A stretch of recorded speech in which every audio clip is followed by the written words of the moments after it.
৮ March আন্তর্জাতিক নারী দিবস উপলক্ষে বিএনপির পক্ষ থেকে নেওয়া হয়েছে বিভিন্ন কর্মসূচি। এর অংশ হিসেবে নয়াপল্টন দলের কেন্দ্রীয় কার্যালয়ের সামনে থেকে র্যালি বের করে জাতীয়তাবাদী মহিলা দল।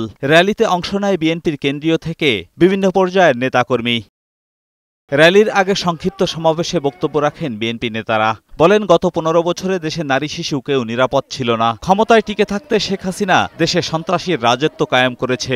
মব জাস্টিস নিয়ে বর্তমান সরকারের সমালোচনা করেন তারা। এ সময় দেশের সার্বিক পরিস্থিতি নিয়ে তারা উদ্বেগ প্রকাশ করেন। যারা গণধর্ষণ করতো তাদের পুরস্কৃত করা হতো, অথচ তাদের যদি তখন পুরস্কৃত না করে ফাঁসির কাস্টে ঝুলিয়ে রাখা হতো, তাহলে কিন্তু আজকে ধর্ষণ এই পর্যায়ে যেত না। ১৭টা বছর একটা দুঃশাসনে, একটা ফ্যাসিস্ট সরকারের অধীনে ছিলাম। তখন নারী নির্যাতনকে উৎসাহিত করা হতো, তাদেরকে বিভিন্নভাবে পুরস্কৃত করা হতো। এর আগে সকালে দলের পক্ষ থেকে নারী দিবস উপলক্ষে নয়াপল্টনে কেন্দ্রীয় কার্যালয়ে সংবাদ সম্মেলন করেন বিএনপি সিনিয়র যুগ্ম মহাসচিব রুহুল কবির রিজভী। নিষিদ্ধ সংগঠন কিভাবে দেশে কার্যক্রম চালায় সে বিষয়ে তিনি প্রশ্ন রাখেন। বলেন, এর জবাব সরকারকেই দিতে হবে। কোনোভাবেই যেন জঙ্গিবাদ মাথাচাড়া দিয়ে না উঠতে পারে।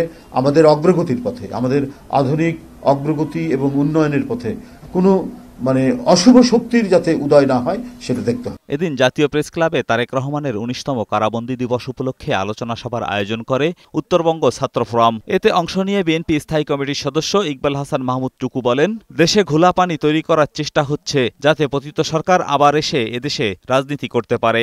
অনেক খেলাধুলা চলছে, একেবারে দাবা খেলার মতো খেলা চলছে। ঘোলা পানিতে মাছ শিকার করার বহু শিকারী বেরিয়ে গেছে। নতুন কিছু ঘটিয়ে বাংলাদেশের মাটিতে কোন রকম বিশৃঙ্খলা সৃষ্টি করার চেষ্টা করলে কিন্তু মানুষ মানবে না। তিনি বলেন, আগামী নির্বাচন হবে বিএনপির জন্য অনেক কঠিন, কারণ বিগত দিনের ষড়যন্ত্রের কুশীলবরা এখনও সক্রিয় রয়েছে।